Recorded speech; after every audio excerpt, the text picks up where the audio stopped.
Irmãos e irmãs, a paz do Senhor, que alegria enorme, que felicidade estarmos juntos mais uma vez para darmos continuação ao programa Escola Bíblica Dominical.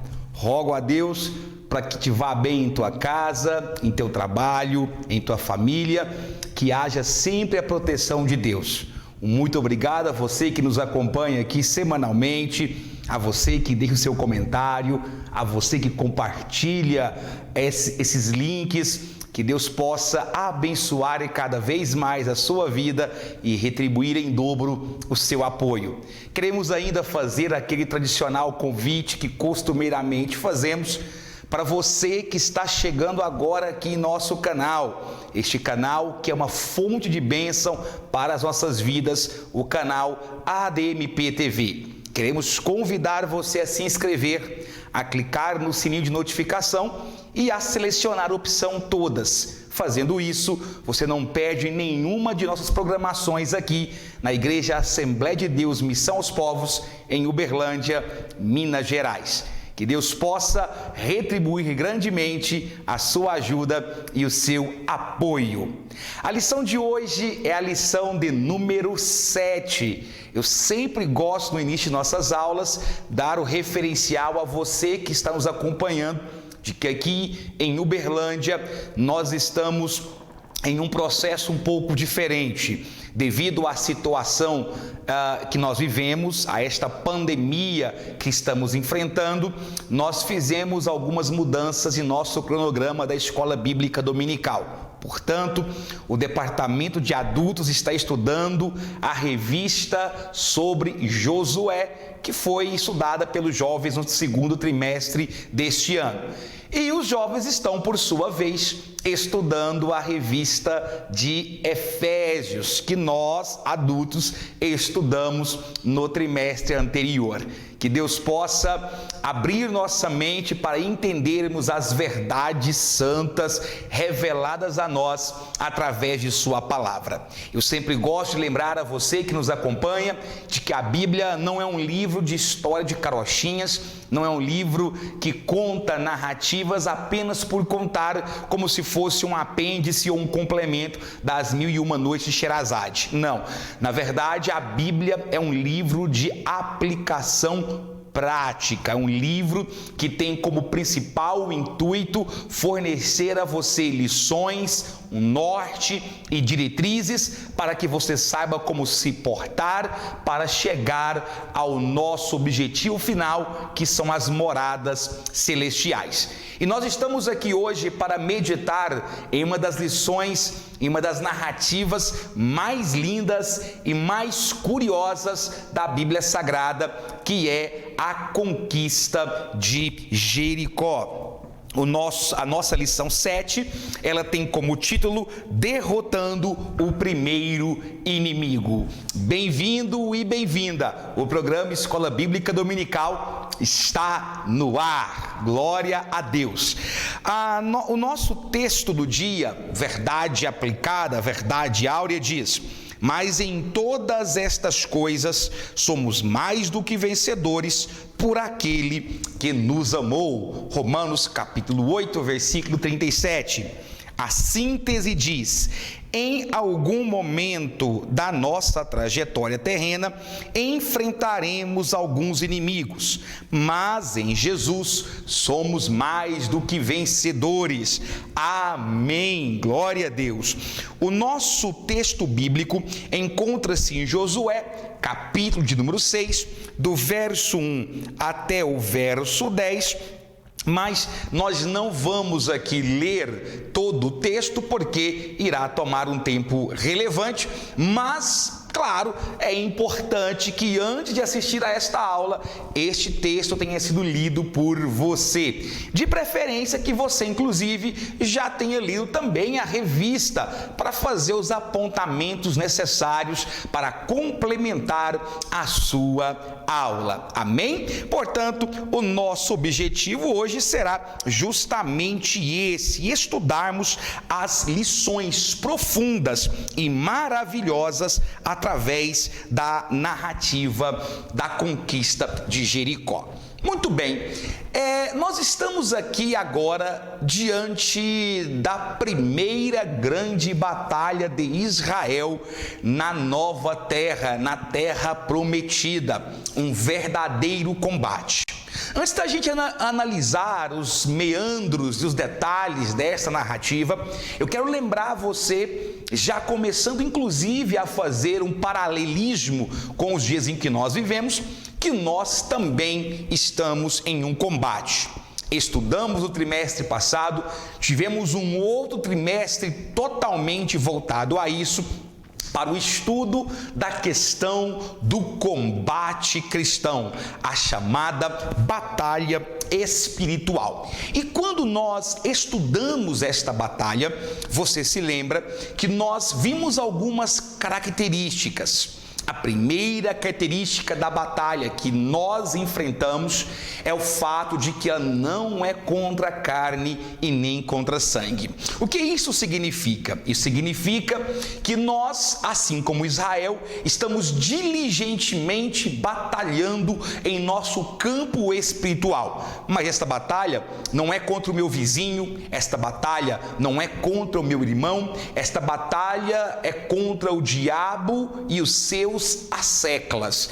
Esta batalha é contra as potestades e principados que reinam ou que estão nas regiões celestiais. Esta é a orientação que a própria Bíblia nos dá claramente sobre isso.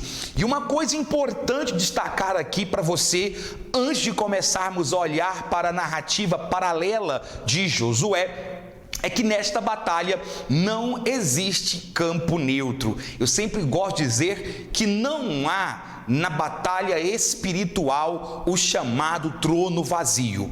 Ou você peleja nas fileiras celestiais, ou ainda que contra a sua vontade, você estará militando a favor do demônio. Não há outra alternativa. Não existe um papel de isenção no campo da batalha espiritual. O próprio Cristo, ele deixa isto bem claro em sua passagem, em várias passagens da Bíblia, como por exemplo, você vê isso em Mateus capítulo 12, do versículo 24 até o 30, em que Cristo, ele é taxativo quando ele diz: quem não é por mim é contra mim. Quem não é por mim é contra mim. Ele não disse assim, quem não é por mim ou é contra mim ou está neutro. Não, de forma alguma. Ele foi neste ponto dualista. Ele foi, como diz o povo, maniqueísta. Ou você está lá do bem ou você está ao lado do mal e ponto final.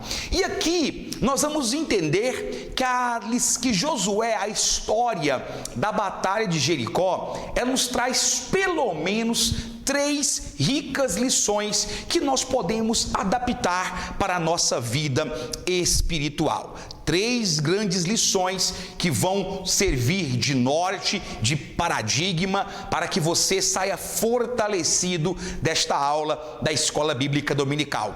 Lápis e papel apostos? Então vamos a ela. A primeira coisa que eu quero chamar a atenção dos irmãos é que nós estamos dando uma certa continuidade linear à lição passada.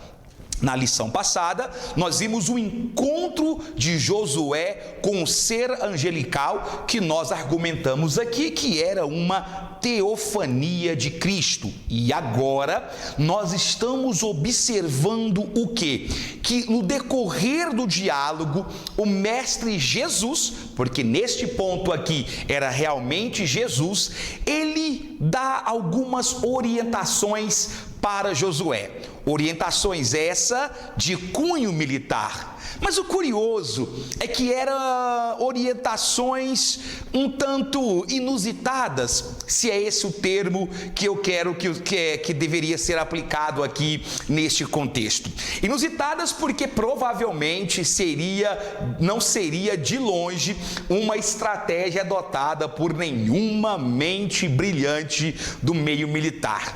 Nenhum general 4 estrelas, 5 estrelas, sei lá, pensaria minimamente naquilo que Deus disse para Josué fazer quando fosse lutar contra Jericó. E vejamos o que foi essas ideias ou estas ordens colocadas a ele. A primeira coisa é que Deus deixa bem claro para Josué que ele não estava indo lutar pela vitória, ele estava lutando em vitória. Esse é o primeiro ensino que eu quero que você guarde para você. A primeira grande lição prática da história de Josué é que nós não estamos lutando pela vitória, nós estamos lutando em vitória. Em outras palavras, eu quero relembrar aqui a passagem bíblica que diz que somos mais do que vencedores em Cristo Jesus. Nós já somos vencedores. Esta batalha foi vencida, inclusive, pelo preço de sangue inocente, o sangue do nosso Senhor e Salvador Jesus. Entretanto, isso não minimiza o fato de que nós devemos continuar a lutar. Pode parecer estranho isso, mas imagine que você está em um terreno que já é seu, você já tomou posse, mas existem assaltantes, existem ladrões que querem tomar posse daquilo que é seu. Você não vai descansar, você já tem o terreno, mas muito mais do que apenas ter a posse, você precisa lutar para manter a posse. Portanto, a nossa luta é para mantermos a nossa salvação. A nossa luta é para continuarmos de vitória em vitória e não para sermos vitoriosos, porque já o somos. É por isso que é muito importante o crente entender que ele nunca é um derrotado, jamais ele é derrotado, porque ele já é um vencedor em Cristo Jesus. A grande lição que nós temos é essa, e tanto é que no capítulo 6, do versículo 2, a primeira frase que o ser angelical, Deus, diz para Josué é: entreguei na tua mão Jericó. O que Jesus queria naquele momento, repito, Jesus, porque era uma teofania do mestre amado, o que ele queria dizer ali para Josué era: Josué, não se preocupe, a vitória já é de vocês. Não se preocupe, Josué, com o resultado, se preocupe com o passo a passo. Existem pessoas que estão tão preocupadas com o resultado final, estão tão preocupadas com o fruto daquela luta, que se esquecem de vigiar, que se esquecem de se preocupar com o presente. A Bíblia é recheada de exemplos e de passagens que nos exorta a olharmos para o presente. Não vos preocupeis com o dia de amanhã, lança o teu pão sobre as águas, e tantas outras passagens maravilhosas em que Deus inspira os escritores sagrados a não nos deixar ser pautados pela ansiedade. Eu sempre gosto de dizer que a ansiedade, ela sempre precede a incredulidade, ela sempre precede a falta de fé. Então, Deus já dá aí um gancho para Josué, dizendo: Josué, vá para a batalha, mas não se preocupe com o resultado final, porque eu já entreguei Jericó em suas mãos. Pode parecer hoje para nós uma frase extraída de um livro de autoajuda, mas para ajudar você a exercer a sua fé, eu quero que você pense comigo se estivéssemos no papel de Josué. Reflita comigo, embarque comigo nesta máquina virtual imaginária do tempo e situe-se em 1407 a.C., final da Idade do Bronze.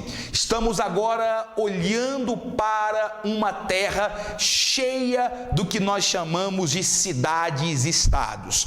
As cidades-estados, eu falei isso aqui, se não me engano, na lição de número 3, eram cidades que tinham certa independência política, social e econômica. A história foi pontilhada desse tipo de administração até a chamada Idade Média. Vamos lembrar, por exemplo, de duas cidades-estados extremamente famosas, que eram Atenas e Esparta durante a civilização grega. Logo, na época de Josué, a Terra Santa estava povoada, recheada de cidades-estados. Não eram cidades muito grandes. Quando você lê, por exemplo, o capítulo 8 de Josué, que vai narrar a questão de Ai, capítulo 7 também, que vai falar sobre a segunda batalha, que foi a conquista da cidade de Ai, você vai perceber que eram cidades com cerca de 10 mil habitantes. Mas estamos falando de uma época em que a população mundial era menos do que um centésimo do que nós temos hoje. Era bem menos pessoas do que é hoje. Portanto, 12 mil pessoas juntas já era um número considerável. Para você ter uma ideia, basta você imaginar comigo que 64% dos municípios do Brasil têm menos de 100 mil habitantes. Então, imagine, por exemplo, o que era no imaginário de um soldado enfrentar uma cidade com 12 mil habitantes. Só que Jericó era pelo menos 3 vezes o tamanho de Ai. Portanto, estamos falando de uma cidade de quase 40 mil habitantes. Mas o habitante não era o problema. Afinal de contas, se você tem uma cidade composta majoritariamente de pessoas idosas, de mulheres, de crianças, não há muito o que se preocupar. Mas por que Jericó insuflou tanto terror na mente dos espias e dos soldados de Israel e tanta preocupação? Talvez a palavra mais adequada seja essa. Por que tanta preocupação? Eu vou explicar para os irmãos por quê. Na verdade, Jericó era o que nós chamamos de uma cidade de caserna, ou seja, era uma cidade lotada de militares.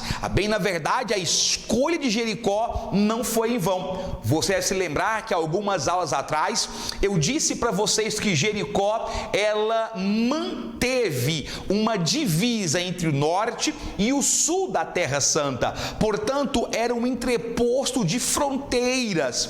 Logo, conquistar Jericó garantiria o domínio sobre uma área fronteiriça.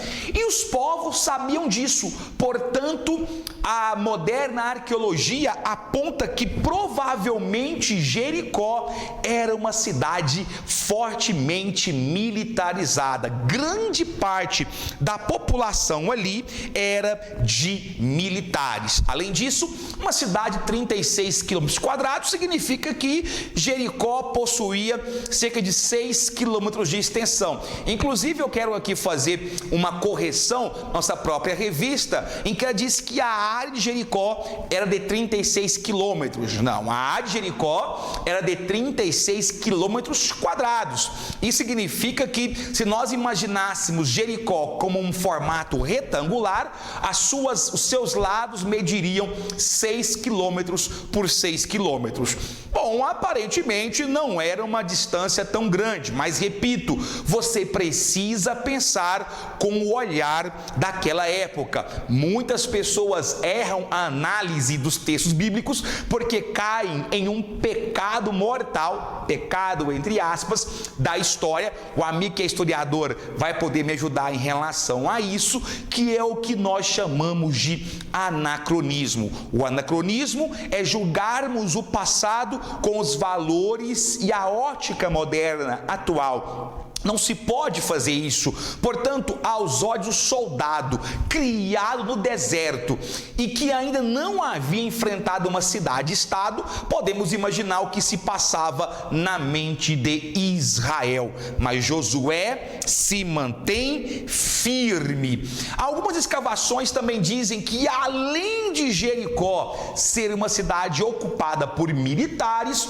Jericó também possuía muralhas altas e largas. O problema maior era a largura. A altura, se você tem uma base frágil, derruba-se aquela base e toda a estrutura desmorona. O problema de Jericó era a largura de suas muralhas.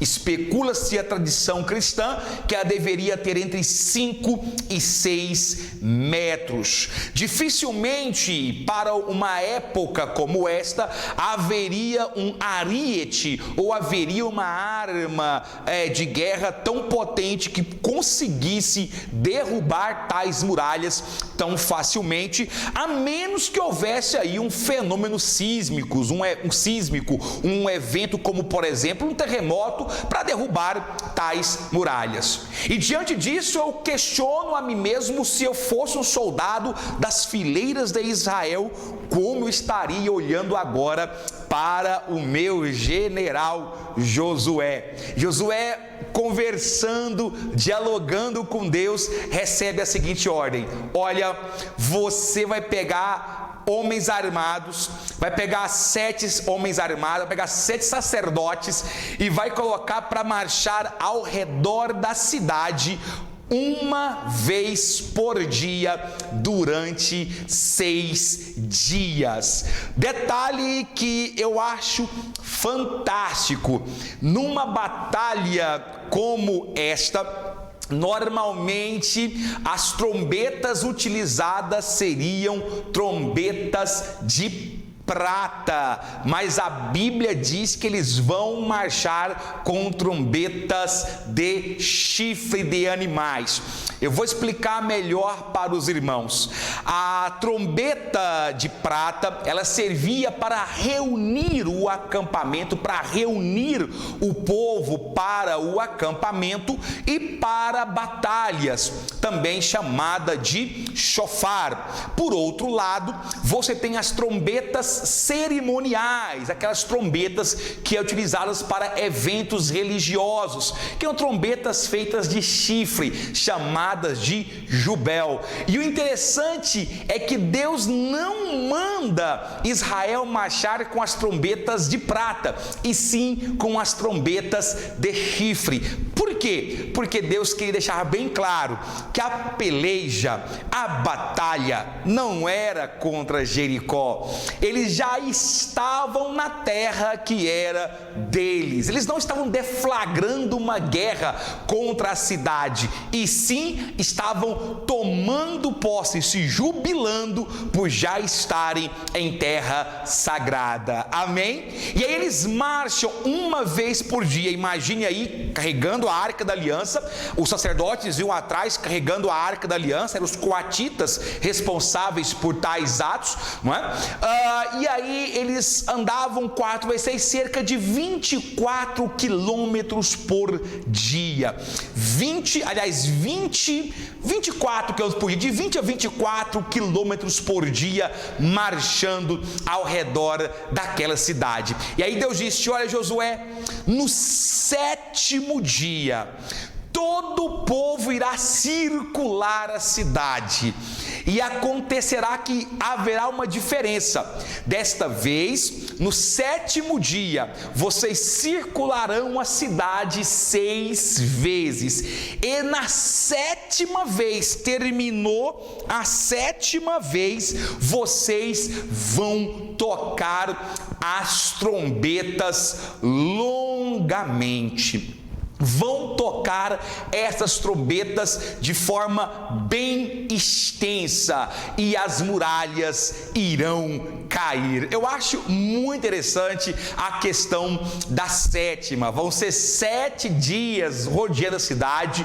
No 7º dia, 7 voltas para tocar as trombetas. O número 7 é um número que tem uma posição muito especial para Deus, né? Nós vamos lembrar aqui, por exemplo, que no 7º dia os judeus deveriam guardar, que era o sábado. Vamos lembrar que a cada 7 anos a terra deveria descansar. A cada ciclo de 7 anos havia o ano do jubileu, não é? Ou seja, a cada 49 anos você teria o ano do jubileu. Vamos lembrar também que havia haviam pelo menos 3 festas aí que guardavam 7, né? A Páscoa, por exemplo, não é? Você tinha a festa das trombetas, a da expiação e a dos tabernáculos, que eram festas que aconteciam 7 dias ou duravam 7 dias. Eu acho interessante porque o número 7, e aqui eu não estou militando através de numerologia ou de adivinhação, mas apenas para fazer uma exegese, a raiz hebraica da palavra 7 é Shevá, e Shevá significa aquilo que é perfeito, ou aquilo que é completo. Por isso que o número 7, Shevá, é chamado de um número da perfeição. E eu quero lembrar aos irmãos que aqui fica uma coisa extraordinária. Essas orientações que Deus passa a Moisés estão repletas de fé. Por isso que eu acho importante que os irmãos anotem o fato de que a vitória só foi obtida porque Josué não questionou, não arguiu com as ordens de Deus. Como nós falamos aqui na aula passada, ele sabia que os planos de Deus eram maiores e melhores do que os seus planos. A segunda grande lição que tem está justamente aí. A segunda grande lição é que nós vencemos o nosso inimigo pela fé. As nossas armas humanas, o nosso potencial intelectual, ele é extremamente limitado. Veja bem o desespero e a luta de toda a comunidade acadêmica para tentar derrubar um vírus, uma espécie de vírus entre tantas milhares que existem no mundo. Um vírus faz com que todos doutores, pós-doutores e PhDs deixem os seus diplomas em segundo plano e corram desesperadamente tentando encontrar uma solução. Se é assim com os fatores naturais, imagina se nós tentássemos vencer o inimigo com as armas que nós temos aqui. Fatalmente pereceríamos. Se o povo de Israel quisesse enfrentar os exércitos do inimigo com as suas armas, com espadas e com lanças, eles cairiam diante de Jericó. Mas, lembrando, o nosso Iavé Sabaô, o Senhor da guerra, é a personificação miraculosa. Vamos lembrar aqui de Hebreus capítulo 11, versículo 1, onde nós temos a grande descrição da fé, de que é a prova daquilo que não se vê e a convicção daquilo que nós esperamos. Portanto, Josué esperava o resultado da batalha, e esse resultado ele vem com a fé. E a terceira grande lição é que logo assim que o povo de Israel faz e segue perfeitamente as diretrizes de Deus, na 7ª volta, após os sacerdotes tocarem longamente as suas trombetas, acontece um terremoto e toda aquela construção humana, que eram as muralhas de Jericó, caem por terra, são reduzidas a pó. E aqui fica a terceira grande lição: obedeça às ordens de Deus e seja grato a Ele. Deus diz: assim que as muralhas caírem, entrem e exterminem os moradores de Jericó. E eu quero aqui fazer uma análise para nós finalizarmos, porque muita gente diz: como Deus é um Deus cruel, diz para finalizar, para matar homens e mulheres. Muitos debates teológicos já foram feitos em cima disso. E o contexto comum é que você deve olhar para estas falas da Bíblia: destruir todos, dizimar homens, mulheres e crianças, de forma literária e não literal. Todo todo o Pentateuco, ou pelo menos grande parte do Pentateuco e dos livros históricos, ele foi escrito através de uma linguagem militar, principalmente Juízes, Josué, Juízes, 1º e 2º Reis, 1º e 2º Crônicas. São livros repletos de narração militar, e é comum neste tipo de narração a chamada linguagem hiperbólica. Vamos dar um exemplo aqui de linguagem hiperbólica. Quando você diz assim: nossa, todo mundo foi na festa do Antônio. É uma linguagem hiperbólica. Claro que uma mínima e ínfima fração de pessoas do mundo foi na festa, mas você usou a expressão todo mundo para chamar a atenção da quantidade relevante de gente que estava no evento. Isso é muito comum quando você diz, há narrativas militares que diz: exterminamos toda aquela nação. Como exterminou toda aquela nação se ela continuou a existir após a conquista? Portanto, é mais provável que a expressão dizimou a todos ou matou homens, mulheres e crianças seja uma hipérbole literária e não um texto literal, ou seja, algo a ser tomado ao pé da letra, até porque nós sabemos que o nosso Deus não é um Deus de sacrifícios humanos. Amém? Meus irmãos e irmãs, anotou aí as 3 grandes lições de Jericó para nós? Primeira lição: nós estamos lutando em vitória. Nós já somos vitoriosos. Nós apenas estamos lutando para manter a vitória conosco. Segunda lição: nós vencemos as batalhas pela fé e pelas armas espirituais, e não com artimanhas ou armas carnais. E terceira lição: para ser vitorioso, seja obediente às ordens de Deus e seja grato a Ele. E nós vamos ficando por aqui. Que Deus possa te abençoar, que esta lição seja fonte de bênção para você, que eu tenha comentado algo que possa enriquecer o seu esboço, e na próxima semana estaremos de volta com a graça do nosso Senhor. Que o nosso Senhor Jesus Cristo te abençoe e prospere a sua vida sempre mais. Amém.